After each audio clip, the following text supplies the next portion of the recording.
¿cómo están? Bienvenidos a LF Sports. Hoy vamos a hablar de béisbol. Vamos a recordar algunos grandes jugadores que se nos han adelantado en este año. El 2020 ha sido un año particularmente duro en ese sentido. Han muerto jugadores jóvenes o exjugadores jóvenes como Tony Fernández y algunos miembros del Salón de la Fama como Al Kaline o Whitey Ford, managers como John McNamara.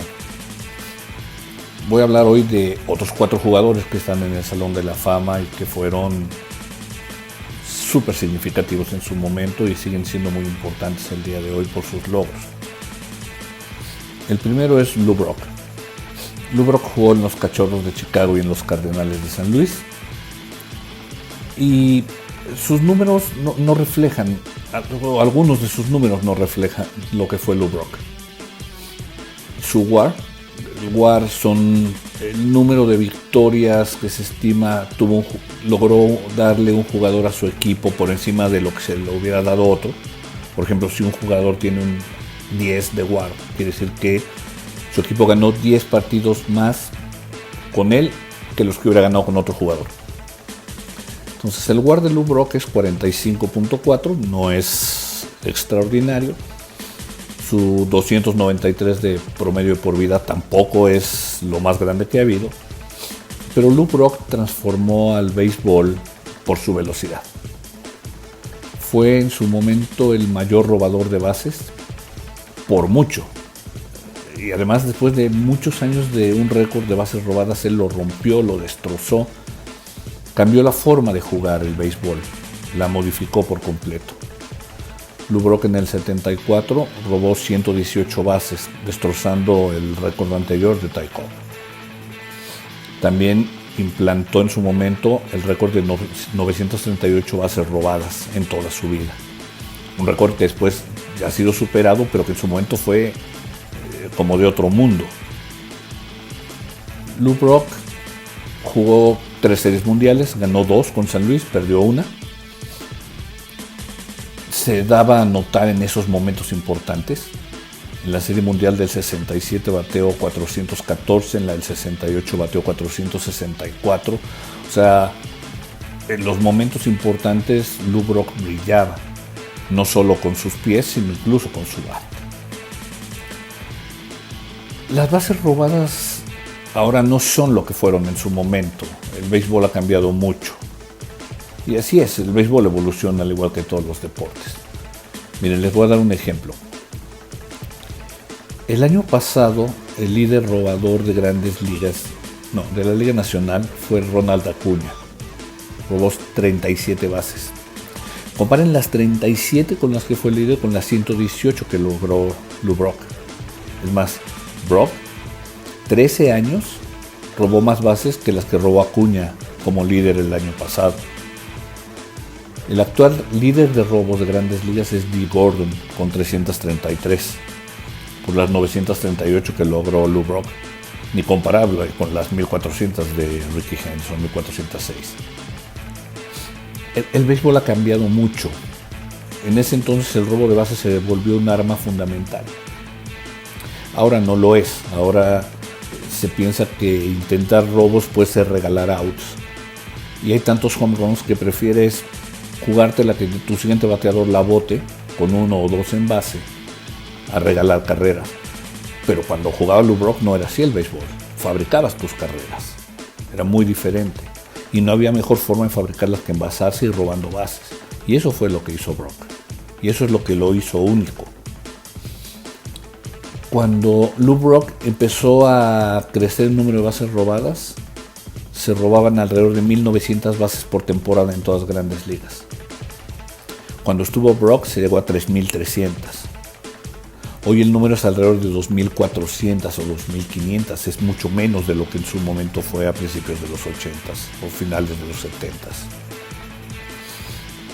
En lo que va de este siglo, solo 3 jugadores han robado 70 bases o más. Entonces, es muy diferente el béisbol, pero el de los 70s, el de finales de los 60s y 70s, lo transformó Lou Brock a través de sus robos de base. Más allá de los números, era un buen tipo, es un tipo al que todo el mundo quería. Se dice que nunca rechazó dar un autógrafo, nunca rechazó tomarse una foto con un aficionado. Les voy a contar algunas historias de Lou Brock. En el 2004 llegó al campo de los Cardenales de San Luis Adam Wainwright, que es un pitcher ya veterano ahora, pero que en ese entonces era de ligas menores. Lou Brock se acercó a él y le pidió su autógrafo. Brock a Wainwright. A lo que él respondió, no, yo se lo tengo que pedir a usted, señor Brock. Y Lou Brock le dijo, no, tú vas a hacer cosas grandes en este equipo, quiero tener tu autógrafo. Un aficionado cuenta que en alguna ocasión estaba en el aeropuerto de Nueva York con su papá.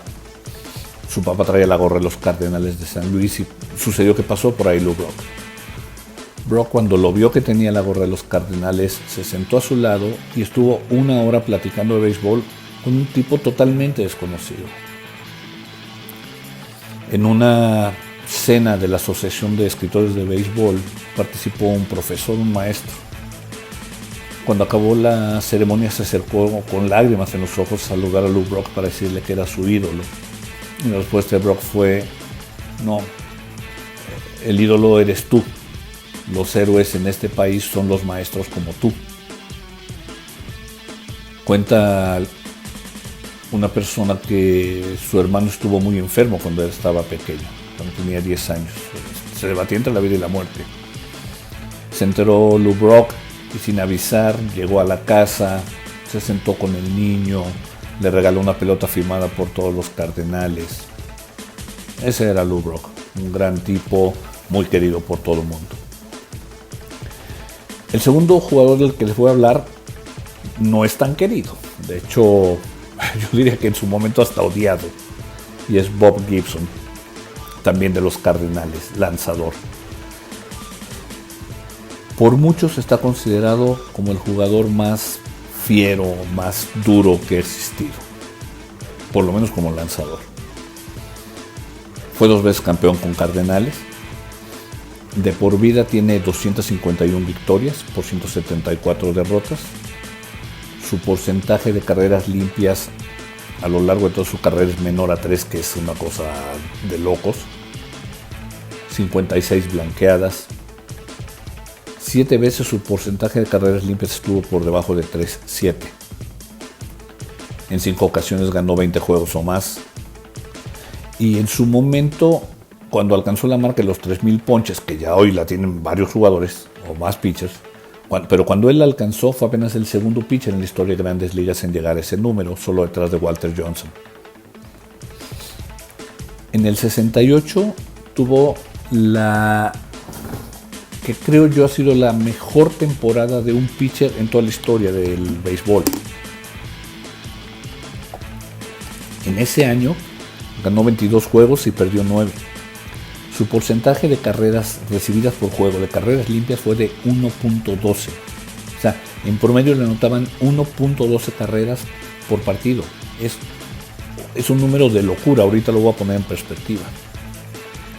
Tuvo 13 blanqueadas, juegos donde no le hicieron carreras. Completó 28 encuentros, ponchó a 268 bateadores. Ese año ganó el Cy Young, el premio al mejor pitcher de la liga.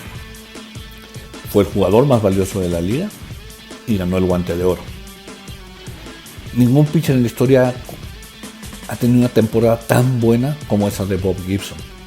Otros han ganado la triple corona de ponches, carreras limpias y victorias, pero ninguno con números tan contundentes como él.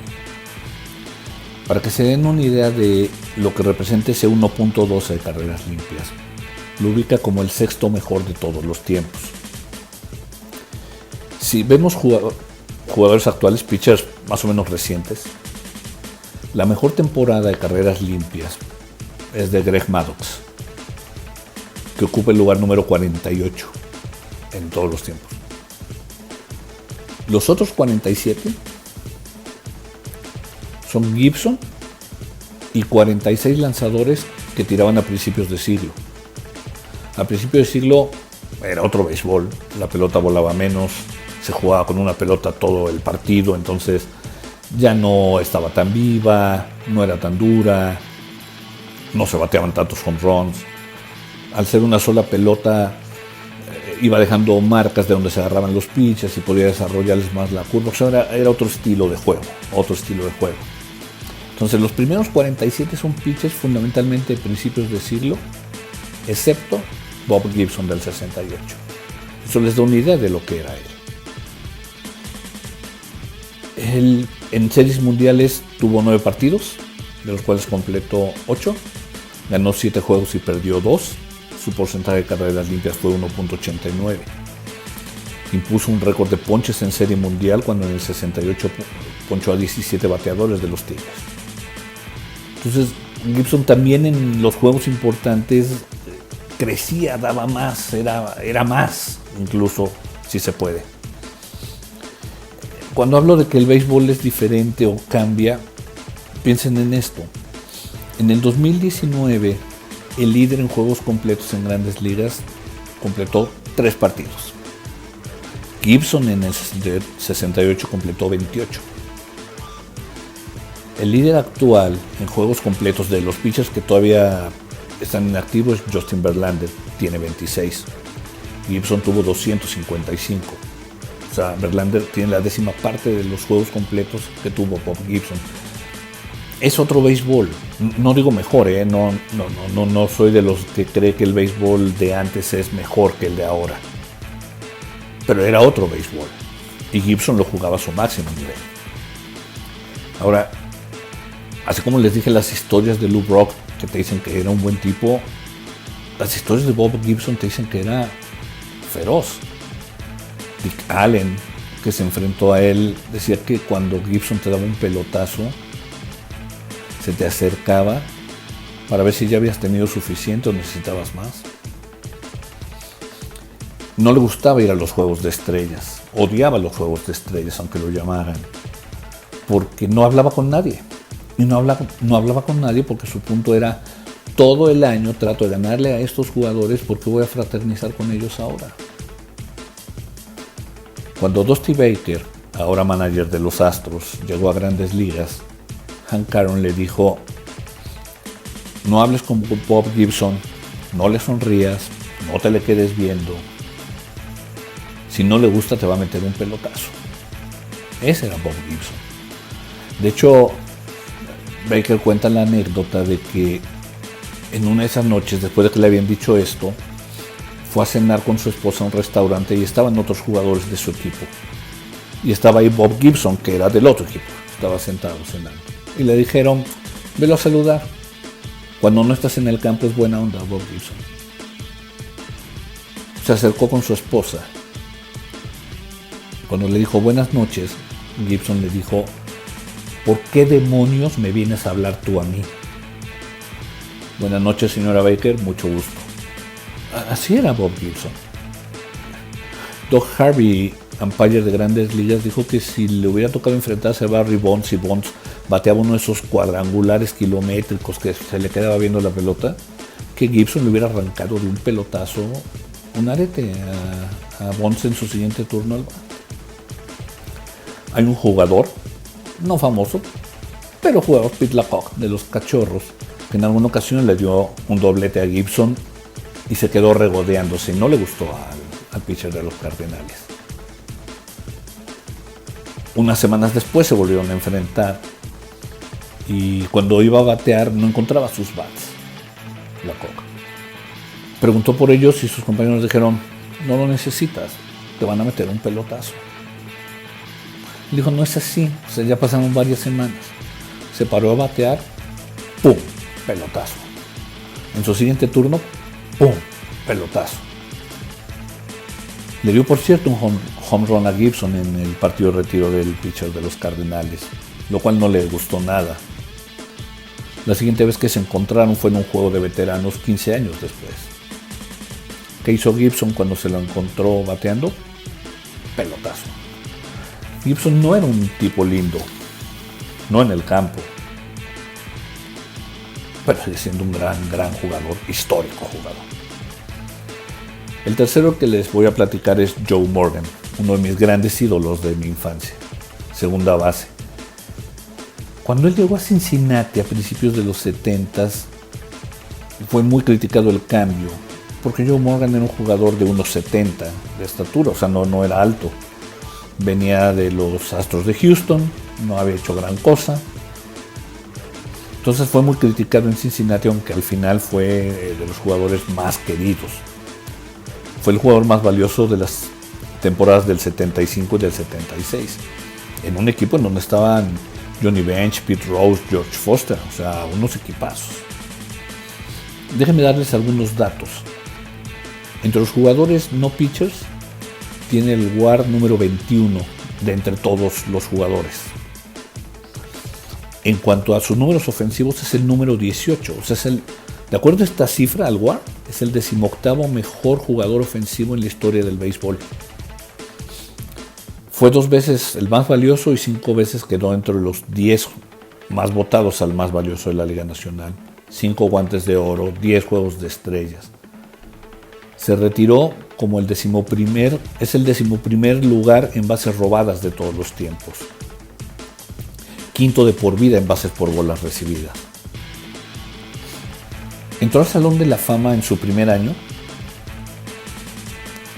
Y yo creo que los votantes han cambiado, los periodistas han cambiado. Pero hay algo que a mí me hace pensar que el racismo en su momento todavía existía, incluso en este tema. Cuando él entró al Salón de la Fama, también entró ese mismo año Jim Palmer, jugador picherazo notable de los Orioles, que ganó 3 Cy Young.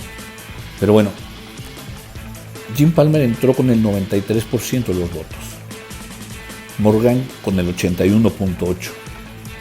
Me parece inconcebible que uno de los mejores jugadores de todos los tiempos solo haya tenido 81.8% de votos para entrar al Salón de la Fama.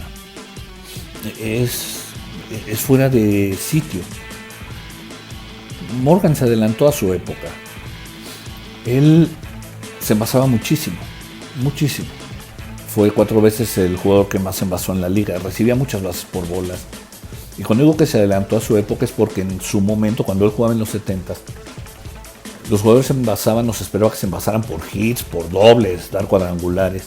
La base por bolas no era tan bien vista. A él le importaba poco, él lo que quería era estar en base. Y eso ya es muy de nuestra época, muy de esta época. Pero no de los 70s. En los 70s era diferente y Morgan se adelantó a esa época. Está catalogado entre los 3 mejores segundas bases de toda la historia. Pero para Bill James, un estudioso del béisbol que ha creado diferentes modelos estadísticos para analizar a los jugadores, es el mejor segunda base de todos los tiempos.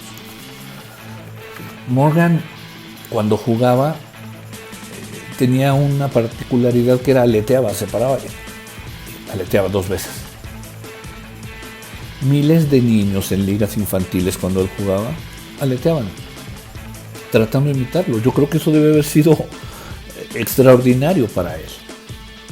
Fue comentarista de béisbol o analista de béisbol en los domingos por la noche después de retirarse. Extraordinario analista también.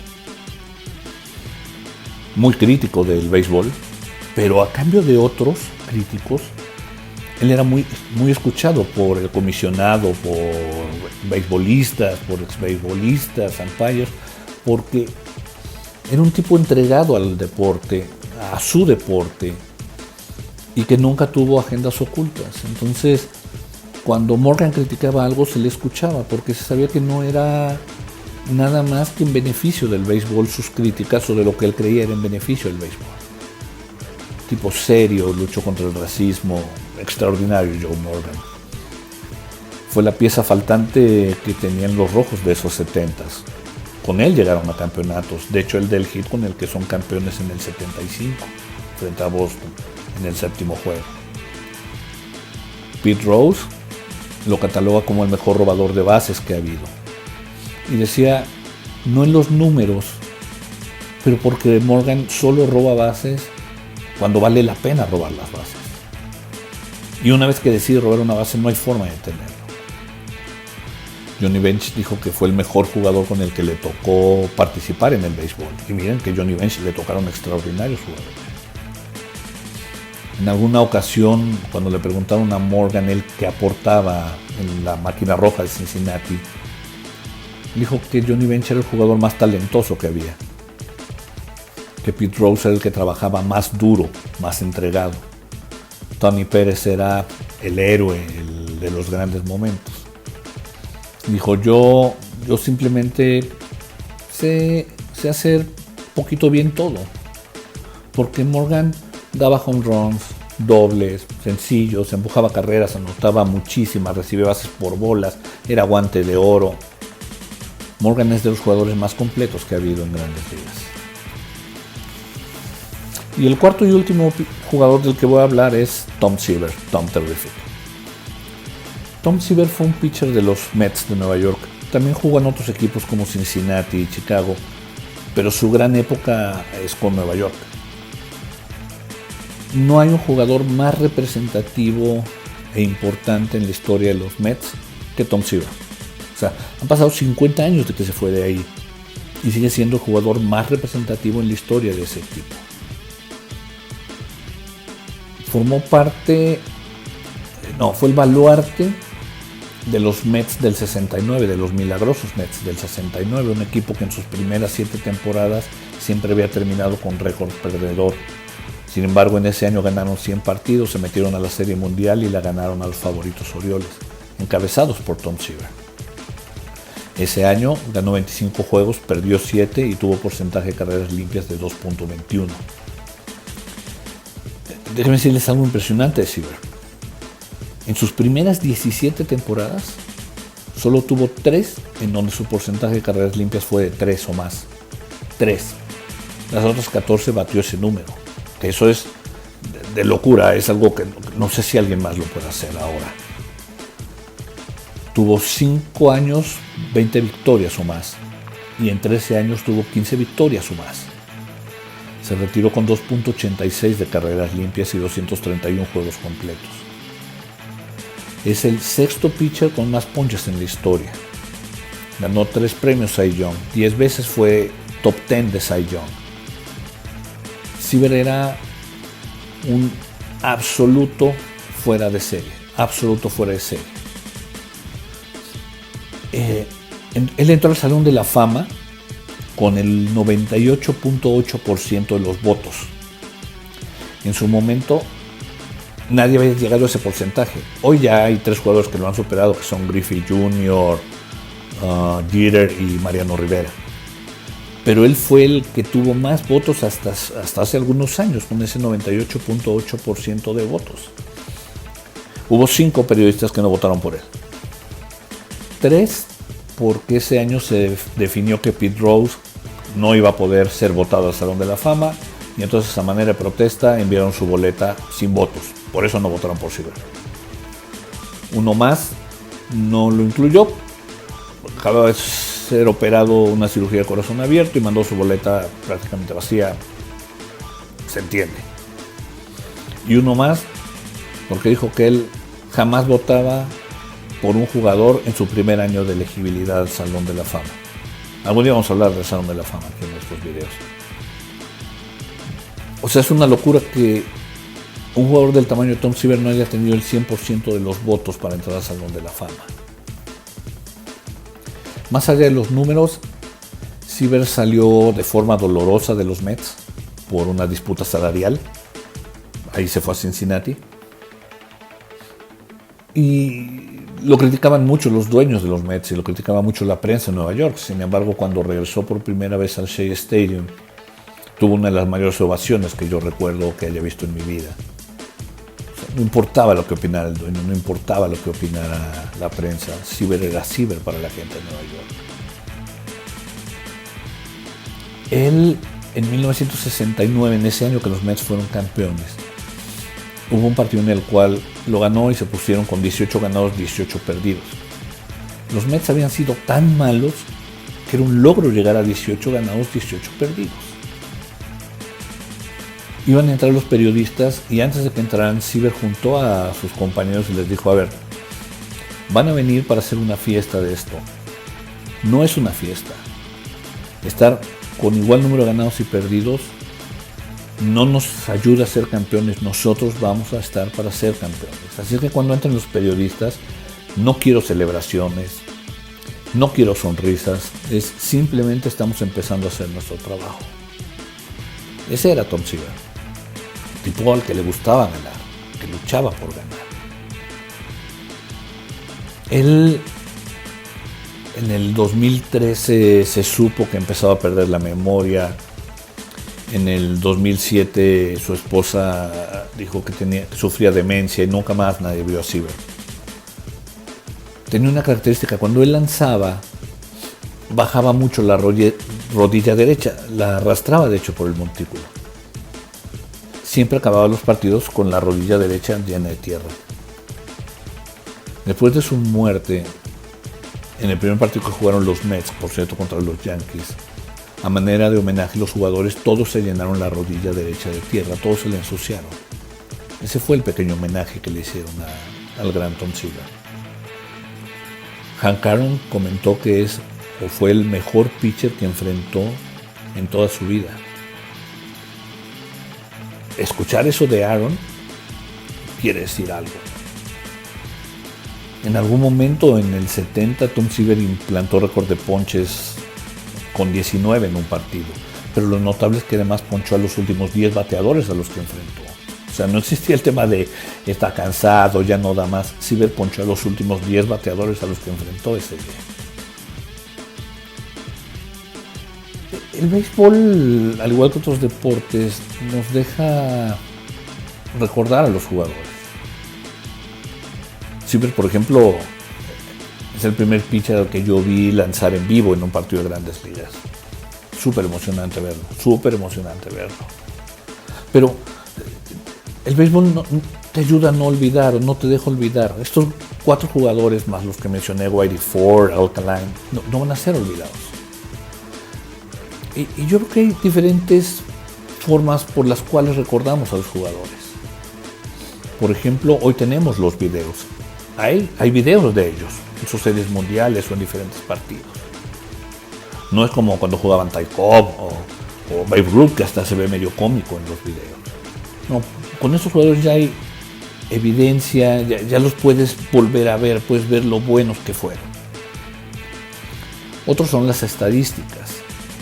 El béisbol está lleno de estadísticas, guarda muchas estadísticas. Lo que yo he dicho hoy son números de ellos, que los comparas con otros y te van a ayudar a decir siempre, mira, Joe Morgan fue un buen jugador. En 80 años alguien dirá, Tom Seaver era un gran pitcher, aunque no lo haya visto nunca, porque están las estadísticas. Está el Salón de la Fama, que me parece a mí una de las grandes ideas en el deporte, porque pones la placa de un jugador, su gorra, sus zapatos, recortes de periódicos. Entonces hay una evidencia documental, hay algo ahí, un museo, que cuando vas y lo ves, aunque no hayas visto a Joe Morgan, ya sabes que ahí está. Aunque no hayas visto a Bob Gibson, sabes que ahí está y ves su placa y lees lo que dice. Entonces el Salón de la Fama es otra forma. La cuarta para mí es las historias que nos contamos. Yo aquí estoy pudiendo compartirles estas historias. Pero a mí mi papá me contaba historias de Sandy Koufax, de Duke Snider, de Stan Musial, de Mickey Mantle. Y los que hoy ven béisbol, eventualmente a sus hijos les contarán de Mike Trout, de Kershaw, de Verlander, de Mookie Betts. Entonces, esas historias que se cuentan de papás a hijos o de comentaristas nos ayudan a preservar la memoria de estos enormes jugadores. Pero ¿saben qué es lo que los preserva más, lo que los deja más con nosotros? Es el amor que le tenemos cada uno de nosotros al béisbol. Yo soy un absoluto enamorado del béisbol.